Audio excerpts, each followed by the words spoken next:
Hi అండి, అందరికీ నమస్కారం. Welcome to my channel. ఇప్పుడే అందిన వార్త. రాష్ట్రంలో సీఎం మార్పు, టాప్ నేతకి అధికారము. పూర్తి వివరాలను ఈ వీడియో ద్వారా తెలుసుకుందాం. వీడియోని ఎక్కడ కానీ స్కిప్ చేయకుండా చివరి దాకా వచ్చినప్పుడు పూర్తి ఇన్ఫర్మేషన్ అర్థమవుతుంది. అలాగే వీడియోకి ఒక లైక్ చేయండి ఫ్రెండ్స్. వీడియోలోకి అయితే వెళ్ళిపోదాము. ఫ్రెండ్స్, రాష్ట్రంలో రాజకీయం వేడెక్కుతోంది. ఇప్పుడు తెలంగాణలో ఏం జరుగుతోంది అని అందరూ టెన్షన్ పడుతున్నారు.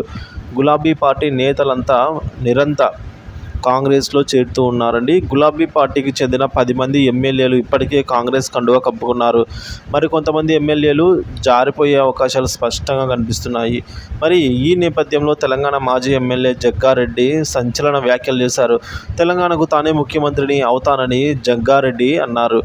సో ఇప్పుడు కాకుండా 10 ఏళ్ల తర్వాత ముఖ్యమంత్రి అవుతానని చెప్పారు. ఇప్పుడు రేవంత్ రెడ్డి ప్రభుత్వం ఉంటుందని, రెండోసారి కూడా కాంగ్రెస్ వస్తుందని జగ్గారెడ్డి అన్నారు. ఆ సమయంలో కూడా తాను ఎమ్మెల్యేగా గెలిచి తెలంగాణ ముఖ్యమంత్రిని అవుతానని వివరించారు. ఇందులో ఎలాంటి సందేహం లేదన్నారు. దీంతో రేవంత్ రెడ్డికి ఊహించని దెబ్బ తగిలింది. సో ఓడిపోయిన ఎమ్మెల్యే జగ్గారెడ్డి ఇలాంటి వ్యాఖ్యలు చేయడం ఆయనకు నిద్ర లేని రాత్రులు లేకుండా చేస్తున్నాయి.